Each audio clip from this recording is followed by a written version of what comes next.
Yang pertama, negeri Yaman tersirat di dalam Al-Qur'anul Karim. Ketika ayat ini turun, idza jaa nasrullahi wal fath wa ra'aitan nasa yadkhuluna fi dinillahi afwaja fasabbih bihamdi rabbika wastaghfir innahu kana tawwaba. Ketika ayat ini turun, Nabi sedang berada di Madinah. Kemudian Nabi berkata, Allahu Akbar, Maha besar Allah. Ja'a Rasulullah, telah datang pertolongan dari Allah. Wa ja'a ahlul Yaman, dan telah datang penduduk Yaman. Jadi ayat ini turun disandingkan dengan kedatangan orang-orang dari negeri Yaman. Jadi jarang Allah Subhanahu wa taala menjadikan salah satu sebab turunnya ayat ya kemudian disangkut-pautkan dengan satu kaum, kecuali ayat ini. Surah An-Nasr ayat 1 ya sampai 2. Jadi negeri Yaman ini secara tersirat tersebutkan dalam Al-Qur'anul Karim. Ini saya berada di Ribat Tarim, yaitu salah satu lembaga pendidikan tertua di kota Tarim. Ribat itu pondok pesantren istilah kita. Bisa ribat, bisa rubat. Kalau di Indonesia kita mengenalnya dengan ma'had. Kalau di Tarim ribat. Ya. Yang kedua, dalam satu hadis Nabi Shallallahu Alaihi Wasallam menyebutkan tentang sifat orang Yaman dulu di zaman Nabi. Ya, Nabi berkata, riwayat Imam Ahmad, atakum ahlul Yaman hum araqu quluban al-imanu yamanun wal fiqhu yamanun wal hikmatu yamaniyah. Orang Yaman itu di zaman Nabi terkenal dengan sifatnya yang lembut, faqih dan bijak. Sampai Nabi mengatakan, telah datang kepada engkau penduduk Yaman. Mereka araqu quluban, hati mereka lembut sekali. Al-imanu yamanun, iman itu ada pada Yaman. Wal fiqhu yamanun, fikih itu pada Yaman. Wal hikmatu yamaniyah, dan hikmah itu ada pada Yaman. Al-Imam Nawawi ketika mensyarahkan hadis ini, yang dimaksud iman pada Yaman itu bukan imannya mengikuti orang Yaman, tapi saat itu orang Yaman imannya kuat. Imannya bagaimana? Kuat. Wal fiqhu yamanun, fikih itu pada Yaman, bukan kita mengikuti fikih Yaman. Faqih, orang Yaman itu terkenal faqih, mengerti soal agama. Wal hikmatu yamaniyah, dan hikmah itu pada Yaman. Orang Yaman itu punya sifat bijaksana. Ini hadis Nabi Shallallahu Alaihi Wasallam memuji terhadap penduduk orang Yaman. Ini saya lagi berada di mercusuarnya kota Hadramut. Ya, ini Masjid Muhdar. Kalau kita ke Jakarta, ada mercusuarnya kita, apa namanya, Monas. Ya, ini kalau kita ke Hadramut, ini ciri khasnya Menara Muhdar. Sekitar di 15 meter, dibangun tanpa tiang, sudah ratusan tahun tidak roboh. Nah, ini merupakan satu keutamaan yang dibangun oleh seorang wali, Imam Muhdar, dan ini dijadikan sebagai mercusuarnya kota Tarim. Jadi kalau kita ke pertigaan, itu pertigaannya bukan patung, bukan apa, tapi mercusuarnya ini menara. Kalau kita kan pancoran, patung pancoran. Kalau ini di setiap pertigaannya ini nih ya, menara Muhdar disebutnya. Yang ketiga, Nabi menyebutkan bahwa Nabi mendoakan keberkahan untuk penduduk Yaman. Nabi berdoa, Allahumma barik lana fi Syamina, Allahumma barik lana fi Yamanina. Ya Allah, berkahilah negeri Syam dan berkahilah negeri Yaman. Yang dimaksud negeri Syam saat itu yang ditempatkan oleh Nabi adalah negeri Palestina. Saat ini negeri Syam telah terbagi menjadi 4 negara. Pertama Palestina, kedua Yordania, ketiga Syria, keempat Lebanon. Jadi negeri Syam itu sudah terkotak-kotak menjadi 4 negara. Dan Nabi berdoa, Allahumma barik lana fi Yamanina. Ya Allah, berkahilah negeri Yaman. Negeri Yaman adalah negeri yang saya datang ke tempat ini, di Hadramut. Nah, ini saya berada di depan pintu gerbang masuk kota Tarim. Jadi kalau kita perjalanan ke Hadramut Tarim di Yaman, saat ini dibuka penerbangan via Mesir. Kalau dulu harus ke Oman dulu. Oman ke Tarim 1 hari perjalanan. Tapi kalau via Mesir langsung ke Sewun Hadramut. Sewun ke Tarim hanya setengah jam. Jadi setiap penerbangan ke Hadramut itu via Mesir, langsung ke Sewun dan setengah jam ke kota Tarim. Kota Tarim disebut dengan kota Aulia, kotanya para wali di sana. Kemudian yang keempat, penduduk Yaman adalah umat yang pertama merasakan segarnya air telaga Rasulullah SAW. Dalam hadis disebutkan, hadis riwayat Muslim, inni la bi aqri haudi azudun nas li ahli Yaman adribu bi asaya hatta yurafilu alaihim. Sesungguhnya kelak nanti di hari kiamat, mudah-mudahan kita semua masuk surga, amin. Rasulullah memiliki telaga haud. Makanya kita berdoa, ya Allah, semoga kita mendapatkan haud telaga Rasulullah. Siapa yang minum telaga ini tidak akan pernah haus selamanya. Maka Rasulullah memprioritaskan orang Yaman terlebih dahulu untuk meminum daripada telaganya sebelum orang lain. Ini hadis sahih, hadis riwayat Imam Muslim. Ini saking mulianya dan saking dahsyatnya keutamaan orang Yaman dulu di zaman Nabi. Apa sih keutamaan orang-orang Yaman sehingga Nabi memujinya? Nanti kita lihat setelah ini. Ini saya berada ya di depan makam Nabi Hud alaihissalam. Makam Nabi Hud ini berada 2 jam dari Tarim, ya, di daerah Doan ke sana. Nanti kita akan bahas slide satu persatu yang berkaitan dengan ziarah di kota Tarim. Kemudian yang kelima, bahwa penduduk Yaman adalah sebaik-baiknya penduduk bumi. Hadis riwayat Imam Ahmad, Bukhari dan Imam Al-Baihaqi. Nabi bersabda, "Yushiku an yatlu 'alaikum ahlul Yaman ka'annaha qita'us sahab aw qit'atus sahab hum khiyaru man fil ardh." Hampir-hampir bangsa Yaman melebihi kalian. Jadi Nabi menyampaikan kepada para sahabatnya, "Wahai para sahabatku, sesungguhnya amalan orang-orang Yaman hampir melebihi kalian. Rajinnya, gesitnya, getolnya, gigihnya. Mereka bangkaikan segumpal awan bersih.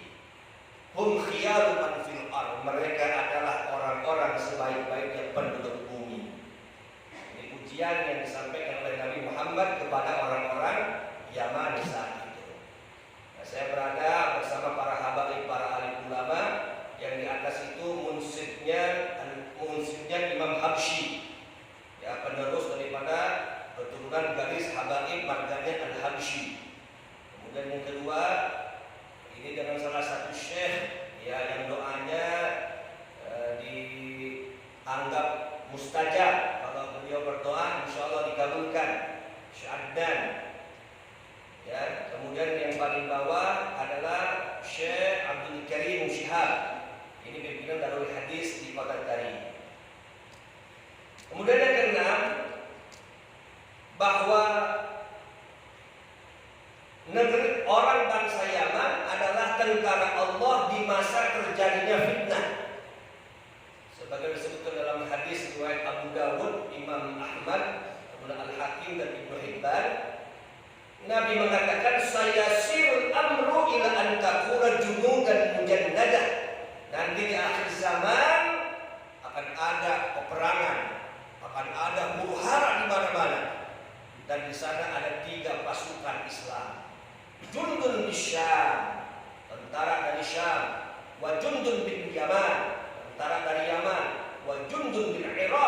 dan tentara dari Irak. Di akhir zaman akan ada 3 tentara ini. Alaika bisyam, maka peganglah engkau, ikutilah engkau nanti di akhir zaman tentara Syam. Fa innaha khiratullah, karena itu mereka merupakan pilihan-pilihan Allah. Kalau kau tidak mendapati mereka, fa in abaitum fa alaikum bi Yaman. Kalau kau tidak mendapati tentara Syam, ikutilah tentara Yaman.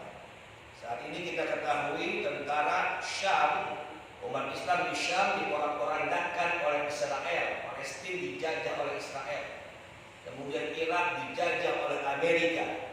Nah, saat ini tertinggal tentara yang ada dari negeri Yaman. Nah, para ulama mentafsirkan ini dalam hadis ini bahwa yang dimaksud tentara Allah dari Yaman itu adalah mereka para alim ulama, para habaib, para cucu Nabi yang merupakan keturunan Nabi yang ada di Yaman. Peganglah mereka di akhir zaman, karena mereka merupakan tentara Allah. Makanya para habaib itu yang berjuang di Indonesia, mereka berasal dari Hadramut Yaman. Jadi kakek mereka itu dari Yaman semua, mau marga apa saja, Al-Abbas bin Syihab, ya Segaf, Al-Habsyi, semua itu berasal dari Yaman. Nah, maka ikutilah daripada habaib yang lurus, yang mengatakan hak itu hak, batil itu batil, karena mereka merupakan tentara Allah. Insya Allah kita akan selamat kalau kita berjuang bersama mereka. Insya. Nah, saat ini saya berada di foto ini dengan salah satu komandan perangnya Yaman, tentara Yaman. Jadi senjata di sana bebas, ya, boleh bawa senjata di sana. Ini saya yang paling kanan pakai baju putih, ya. Kemudian yang baju biru itu adik saya yang sedang belajar di Jabal Ahqaf, sudah 5 tahun di sana. Alhamdulillah, mudah-mudahan cepat selesai dan bisa pulang besok dengan selamat dan ilmunya bermanfaat untuk kita semuanya. Amin ya rabbal. Selanjutnya yang ketujuh, orang Yaman itu adalah orang yang pertama meneladankan salaman. Salaman ya, musafahah, itu yang pertama kali mengajarkan itu adalah orang Yaman. Nabi mengatakan dalam satu hadisnya, qad ja'akum ahlul Yaman wa hum awwalu man ja'a bil musafahah. Telah datang kepada engkau orang Yaman dan mereka adalah orang yang pertama kali mengenalkan jabat tangan. Jadi berjabat tangan, salaman, sallallahu ala Muhammad sallallahu. Nah, itu merupakan orang Yaman. Sampai Nabi mengeluarkan hadisnya, tidaklah 2 orang mukmin berjabat tangan bersalaman, selama bersalaman Allah ampuni dosa-dosanya. Salaman. Ketika saya belajar di Darul Mustafa, Islam Habib Umar bin Hafiz ini saya lagi salaman. Beliau mewajibkan salaman bagi santri-santrinya pada sholat subuh dan asar. Salaman kita. Santrinya ada sekitar 800 orang, ya. 800 orang, semua salaman, tidak habis salaman, berdiri di sebelahnya, semua keliling terus, kayak ular muter sampai selesai. Luar biasa. Jadi di pagi hari kita diampuni dosa-dosa oleh Allah dengan salaman. Di sore hari dosa yang kita kerjakan di waktu siang diampuni oleh Allah karena salaman. Perkara kecil tapi ini merupakan sunnah dari Nabi Muhammad SAW. Karena sekarang lagi musim corona, musim COVID, ya, yang tidak berkesudahan. COVID udah mulai turun, mulai naik lagi Omikron, ya. Nanti ada lagi mikrofon, naik lagi Pak. Pon-pon semua dah. Ini nggak selesai ini lagi. Allahu a'lam kapan selesainya. Ya, tapi kita berkeyakinan dengan datangnya kita ke masjid, dengan kita bersilaturahim, Allah jauhkan dari wabah dan musibah. Amin ya rabbal. Selanjutnya, orang Yaman itu memiliki semangat yang tinggi mempelajari sunnah.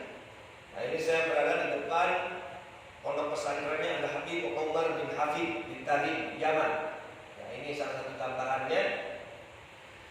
Nabi mengatakan dalam satu hadisnya, Inna ahlal Yaman qadimu ala Rasulullah. Orang Yaman datang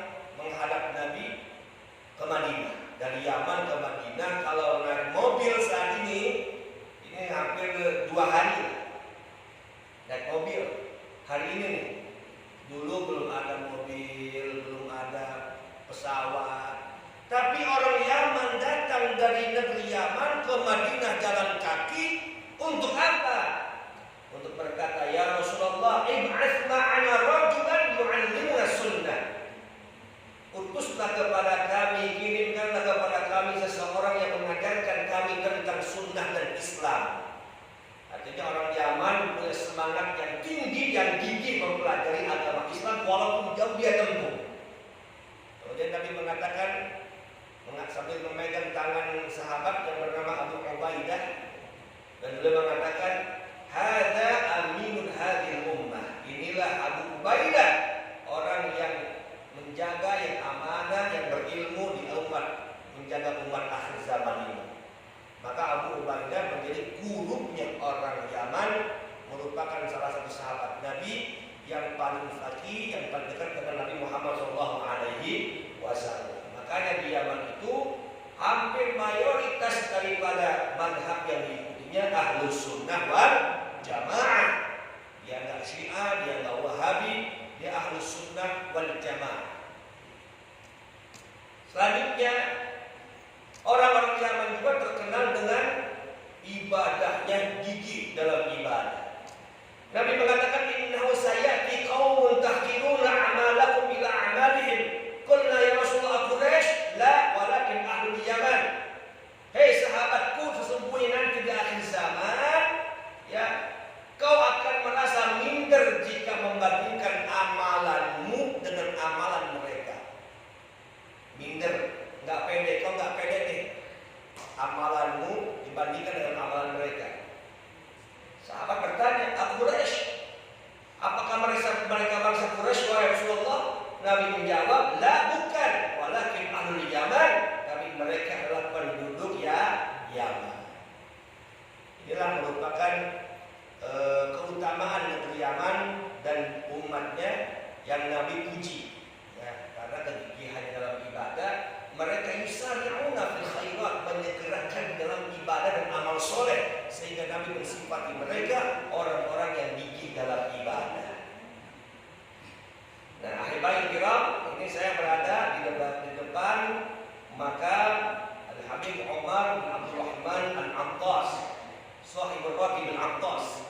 Jadi kalau kita baca Ratib ada dua, Ratib Al-Attas dan Ratib Al-Haddad. Nah, ini saya berada di depan Ratib Al-Attas, muallifnya Al-Habib Umar bin Abdul Rahman Al-Attas. Kemudian kita masuk ke bab kedua.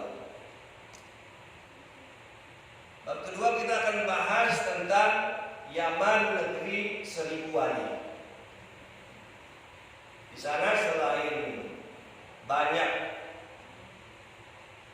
keutamaan yang tadi disampaikan dalam hadis Nabi, negeri Yaman juga disebut dengan negeri seribu wali karena banyak para nabi, para aulia, para sholihin yang wafatnya di negeri Yaman. Kuburannya ada di negeri Yaman. Yang pertama, ziarah Nabi Hud alaihi salam. Makam Nabi Hud alaihi salam terletak di Syi'in, sebuah lembah yang berjarak 80 km dari kota Garim dan memakan waktu 2 jam perjalanan. Masyarakat Hadramut sering menziarahi tempat ini biasanya di bulan Sya'ban, tanggal 7 sampai tanggal 10 Sya'ban. Ziarah Hud dan haul Nabi Hud alaihissalam. Ini berada di atas bukit persis di bawah gunung. Ya, ini makamnya sudah berbentuk batu besar. Kita lihat ya sekitarnya. Nah ini. Jadi kalau kita mau ziarah ke makam Nabi Hud alaihissalam, kita harus naik dulu ke bukit. Naik anak tangga, ratusan anak tangga tinggi di atasnya. Karena Yaman ini dikelilingi oleh gunung-gunung batu. Beda dengan kita ya, gunung-gunungnya enak, hijau-hijauan, ada pohon. Kalau sana batu semua. Nah ini bukan masjid, ya nggak dipakai sholat. Ini adalah makam. Di dalamnya ada makam Nabi Hud alaihissalam. Nah ini artisnya. Ini tahu Pak siapa Pak ini Pak? Nah ini yang lagi bicara di depan Bu ya. Ini di depan.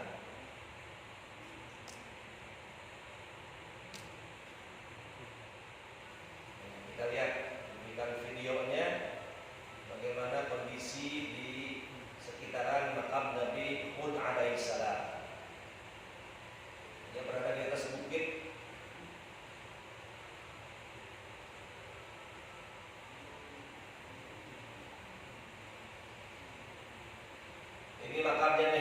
sudah berbentuk batu. Nah ini nih, ya, jadi sudah berbentuk batu nih.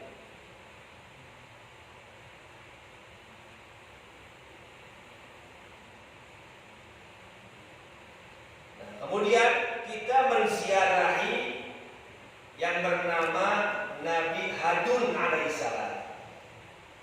Kita baru dengar ya, Nabi Hadun alaihissalam.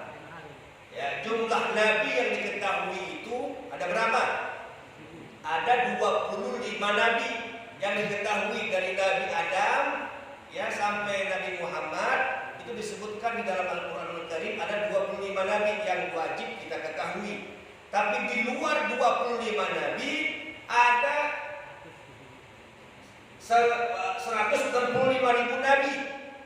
Banyak nabi yang Allah utus ya, yang tidak disebutkan dalam Al-Qur'anul Karim. Salah satunya adalah Nabi Hadun. Siapa Nabi Hadun? Nabi Hadun adalah putra Nabi Hud alaihissalam. Ya, dikatakan beliau adalah penerus Nabi Hud. Begitu juga penerus dakwahnya, kenabiannya setelah kaum Ad musnah dihancurkan oleh Allah dengan angin tufan. Sejarah Nabi Hadun tidak banyak ditulis di kitab-kitab ataupun di nas, namun kuburannya ditemui di desa Hadun, kota Doan, provinsi Hadramut. Jadi kalau kita ke Doan itu terkenal dengan produksi madu. Jadi Bapak kalau Hadramut madu itu kan terkenal Yaman, madu Yaman nih katanya. Pengantin kalau madu Yaman bisa jos ya. Nah, itu di kota Doan, Hadramut sana, di dekatnya makam Nabi Hud alaihissalam. Nah ini kuburannya kita lihat, panjangnya kurang lebih ada 10 meter. Panjang daripada makam Nabi Hadun 10 meter ya. Dari ujung ke ujung ini kali ya 10 meter. Ini juga sama berada di atas bukit. Ini kuburan daripada Nabi Hadun alaihissalam. Saya persingkat. Selanjutnya saya ziarah ke makam Al-Imam Muhajir Ahmad Isa. Siapa beliau? Beliau adalah cucu Rasulullah Shallallahu Alaihi Wasallam. Nasabnya adalah Al-Imam Muhajir Isa An-Najib bin Muhammad bin Ali Al-Uraidi bin Ja'far As-Siddiq bin Muhammad Al-Baqir bin Ali Zain Al-Abidin bin Imam Husain bin Imam Ali bin Abi Thalib, suami Sayyidah Fatimah Az-Zahra, putra Rasulullah Shallallahu Alaihi Wasallam. Jadi dari jalurnya Imam Husain, Nabi punya anak namanya Fatimah menikah dengan Ali bin Abi Thalib, kemudian punya anak Hasan Husain. Dari jalur Husain punya anak namanya Zainal Abidin, Muhammad Baqir, Ja'far Siddiq, Muhammad Ali Al-Uraidi, kemudian barulah Ahmad Muhajir bin Isa An-Najib. Beliau cucu Nabi Muhammad SAW, lahir di Basrah Irak 273 Hijriah, hijrah dari Basrah ke Hadramut 1319 Hijriah, wafat di Husaisiyah, sebuah kota di antara Tarim dan Sembul Hadramut 345 Hijriah. Nah ini makamnya ya. Sama beliau juga makamnya di atas bukit. Hampir semua makam Nabi ataupun para aulia itu di atas bukit.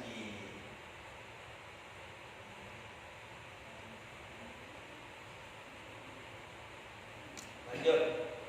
Kemudian di sana juga ada pemakaman yang khusus untuk kalangan sadah, itu kalangan para habaib atau kakek-kakeknya para habaib, disebut dengan pemakaman Zamba. Di daerah Tarim. Pemakaman ini dikenal sebagai pemakaman 1000 wali. Karena ribuan wali Allah dikebumikan di pemakaman Zambal ini. Di antaranya adalah leluhur para habaib, yaitu Al-Imam Muhammad Fatih Muqaddam, sesepuh semua kalangan kaum Alawiyyin.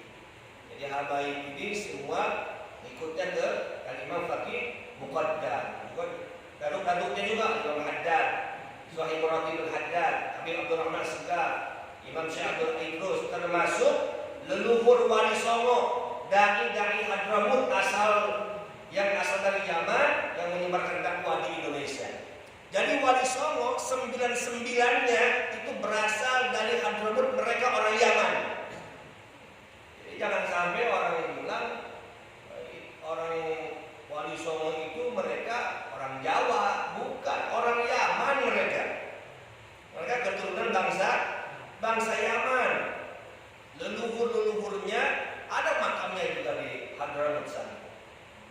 ini membantah bahwa Islam bukan datang dari Arab.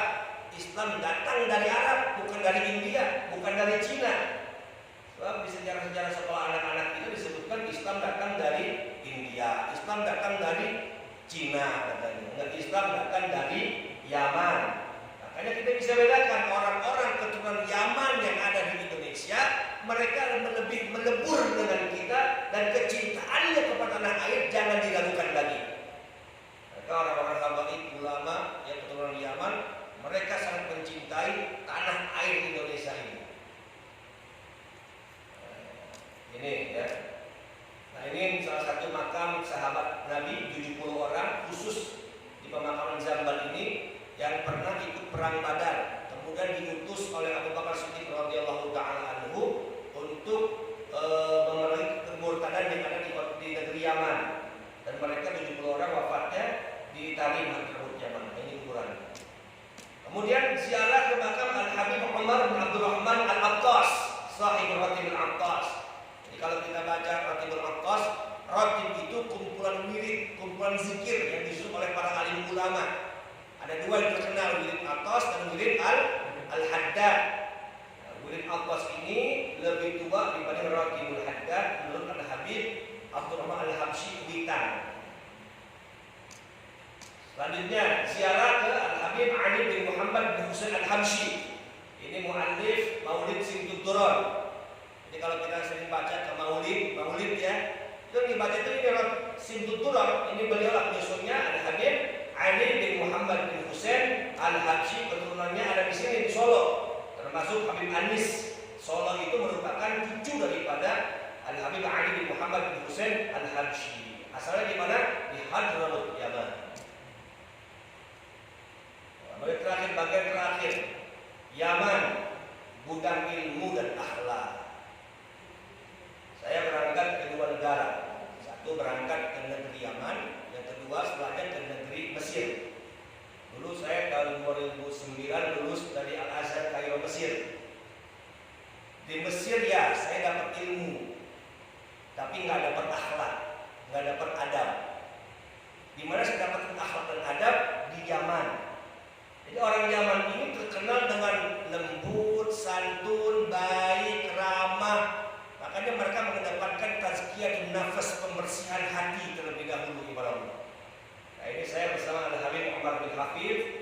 Hampir 1,5 bulan saya duduk dengan beliau, belajar dengan beliau, menimba ilmu, dan alhamdulillah selama di sana saya bertemu setiap subuh. Ini habis sholat subuh, kemudian salaman, kemudian zikir, ngaji. Setelah itu saya ke beliau dan saya kumpulkan ceramah-ceramah beliau, kutipan-kutipan mutiaranya beliau ya. Saya kumpulkan dalam satu buku dan saya membuat kitab selama di sana, dan saya berikan judul kitab tersebut Hikamul Adil min Maqalati An-Nabil Karim, kumpulan mutiara ulama karim dari Hadramaut Yaman, itu Al-Habib Umar bin Hafiz. Ini sudah saya bukukan ya. Jadi bahasa Arab kemudian diterjemahkan ke dalam bahasa Indonesia. Saya buat secara sistematis. Misalkan bab tentang ibadah, saya cantumkan terlebih dahulu ayat Qur'annya apa, kemudian hadisnya apa, baru perkataan Al-Habib Umar bin Hafiznya. Alhamdulillah ya, selama di sana saya susun, dan ini juga kata-katanya sangat bagus sekali ya. Kata-kata beliau penuh dengan syairnya. Seperti ini kita lihat ya. Nanti kita akan sebar ke jamaah. Halaman 2 misalkan, qala sayyidina fanallahu bi'ulumi lan tadhuqa halawatus shaum wala halawatul qiyam wala ladzatat tilawah wala ladzatul munajah wa fi qalbika syai'un ahabbu minallahi wa rasulih. Engkau tidak akan mendapatkan manisnya berpuasa, manisnya sholat, manisnya mengaji, nikmatnya munajat, sedangkan di dalam hatimu ada sesuatu yang lebih engkau cintai daripada Allah Subhanahu wa Ta'ala. Jadi bagaimana kita akan mendapatkan kenikmatan ibadah kalau di hati kita masih ada cinta kepada selain Allah. Makanya cintai Allah sepenuhnya, cintai makhluk sekedarnya. Betul Betul. Cinta pada harta, harta akan habis. Cinta pada jabatan, jabatan akan lengser. Tapi cinta kepada Allah, maka tidak pernah akan hilang, tidak pernah akan lengser, tidak pernah akan habis, tidak pernah akan mengecewakan kita. Kemudian misalkan kita lagi lihat halaman 6, ma aqrabaka min amrin dakhalta fi bi rabbika wa ma ab'ada min amrin dakhalta fi bi nafsika. Apa-apa yang mendekatkanmu dari suatu kebaikan itu karena bantuan Allah, dan apa-apa yang menjauhkanmu dari kebaikan itu karena nafsumu. Jadi kalau kita condong kepada kebaikan itu karena pertolongan Allah. Tapi kalau kita condong kepada kemaksiatan itu disebabkan karena apa? Dorongan hawa nafsu kita. Kemudian lagi beliau mengatakan dalam halaman 10, bukhlul uyuni bid-dumu'i dalilu iflasil qulubi minal khusyu'. Bakhilnya mata untuk menangis adalah tanda kosongnya hati dari khusyuk. Kalau kita selama hidup, selama ibadah tidak pernah meneteskan air mata, tidak pernah kita merendahkan diri kepada Allah sampai menangis, ini menunjukkan bahwa kosongnya hati kita dari khusyuknya ibadah. Makanya kalau kita sholat itu ya khusyuk. Orang kalau sholat khusyuk itu, masya Allah, ya bisa nangis kita, bisa tersentuh lah, memberikan efek. Biasanya kita kalau sholat Allahu Akbar, begitu bar semua ingat, yang dari lupa jadi ingat. Mikirnya kemana? Mikirnya di rumah, mikirnya mobil, mikirnya kerjaan, karena tidak khusyuk. Maka kata beliau, kullu ma kana min asy-syaitan yud'afu bi dzikrillah, amma min qibali nafsi fa bi dzikril maut. Setiap godaan dari syaitan dapat dilawan dengan zikir kepada Allah, sedangkan godaan hawa nafsu bisa dilawan dengan mengingat kematian. Jadi godaan syaitan ditangkali dengan apa? Zikir. Dan godaan hawa nafsu ditangkali dengan apa? Mengingat kematian. Kemudian selanjutnya lagi halaman 29 misalkan. Qala sayyidina fa'alallahu bi'ulumi la tanqali as-sa'adata hatta tabtasim walakin ibtasim hatta takuna sa'ida. Janganlah kamu menunggu kebahagiaan sehingga kamu bisa tersenyum, akan tetapi tersenyumlah sampai kamu menjadi orang yang bahagia. Jadi nggak usah nunggu dulu kita bahagia baru tersenyum, nggak usah nunggu dulu kita bahagia baru kita kasih sedekah kepada orang, tapi tersenyumlah kita sampai kita menjadi orang yang bahagia. Terakhir misalkan saya sampaikan lagi di sini tentang ilmu misalkan. Lau arafta kulla syai'in wa ma arafta Allah fa ka'annaka lam ta'rif syai'an. Jika engkau mengetahui tentang segala sesuatu ilmu di dunia ini, tetapi dirimu tidak mengenal makrifat Allah, tidak mengenal Allah, fa ka'annaka lam ta'rif syai'an. Itu perumpamannya engkau seperti tidak mengetahui apapun. Ta'allamta kulla syai' min duni an ta'rifa rabbaka qalilun. Sebanyak apapun yang kau pelajari tanpa mengenal Rabbmu, semua itu sedikit. Di halaman 58. Terakhir, ta'rifuna natijat doa. Tahukah engkau hasil doa yang kau ucapkan selama ini? Imma ayyu ajjala laka matlabaka. Yang pertama, bisa saja Allah mengijabah doamu secara langsung. Au yarfa'u anka minal bala. Bisa saja doamu itu menjadikan dirimu terjauh dari musibah. Au yadkhilu laka thawaban 'indahu yaumal qiyamah. Atau doamu tersebut akan disimpan oleh Allah dan didapatkan nanti di hari kiamat. Wa anta mustafidun fi kulli ahwal. Engkau akan doamu akan memberikan keuntungan dalam keadaan apapun. Jadi doa yang kita panjatkan kepada Allah setiap hari kita, 3 jawabannya. Bisa Allah kabulkan langsung, atau bisa doa ini menjadi penyegah daripada musibah, atau yang ketiga, Allah simpan doamu nanti untuk Allah tampakkan, kabulkan nanti di hari kiamat. Maka tidak ada merugi bagi orang-orang yang berdoa. Nah, maka ini alhamdulillah saya buat dengan susun dan langsung diberikan kata pengantar ya, oleh Al-Habib Omar bin Hafiz. Ini kata pengantar beliau ya, resmi dan sudah dicetak. Alhamdulillah. Bagi jamaah yang ingin mendapatkannya silakan nanti, mungkin ada panitia di luar sana yang akan menyebarkan buku ini dengan infaknya murah, Rp35.000. Ini kalau di luar dijual toko buku Rp50.000, karena saya bawa langsung ke tempat ini pengajian-pengajian, saya bawakan dengan diskon Rp35.000. Insya Allah ini bermanfaat untuk kita semuanya, untuk anak-anak kita, minimal bahan motivasi diri kita untuk merubah diri. Nah, terakhir, sudah bisa belum? Bentar lagi. Nah, sampai Isya kita stop ya. Nah, terakhir, apa pesan-pesan beliau Habib Muhammad bin Hafid kepada saya selama di Yaman sebelum pulang? Yang pertama, bersihkan hati dengan taubat dan zikir. Bersihkan hati kita dengan taubat dan zikir. Hati kita ini banyak dosa yang kita lakukan. Setiap dosa yang kita lakukan itu nuqtatus sauda, ada titik hitam menetes dalam lubuk hati kita. Kalau tetesan hitam ini tidak segera dibersihkan, maka terus tetes hitam akan mengeraslah hati kita. Kalau hati sudah keras, maka diajak untuk nasihati, nggak mau. Diajak untuk kebaikan, dia nolak. Kenapa? Hatinya sudah keras. Maka bersihkanlah noda hitam dosa yang ada dalam hatimu dengan berbanyak taubat kepada Allah Subhanahu wa ta'ala. Taubat kepada Allah, minta ampun kepada Allah Subhanahu wa ta'ala.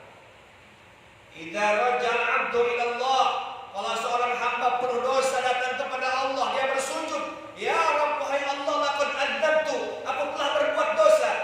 Maka Allah mengatakan, ya 'abdi laqad satartu, aku telah tutup dosamu itu. Subhanallah. Pak, andaikan dosa Allah bentukkan dalam satu wujud, misalkan setiap dosa muncul bisul satu. Bayangin aja setiap dosa bisulan bu. Enggak, kita bisulan semua, malu kita. Allah tutup dosa-dosa kita. Kemudian seorang hamba mengatakan kepada Allah, ya Rabb, laqad tubtu, kalau tidak aku tobat ya Allah dari dosa. Tobat kepadamu ya Allah, taibuna ilallah. Apa Allah katakan? Ya abdi laqad qabiltu, aku terima tobatmu itu. Jadi sebesar apapun dosa yang kita lakukan, kalau kita kembali kepada Allah dengan taubat dan nasuha, Allah akan mengampuninya. La taqnatu min rahmatillah, jangan putus asa dari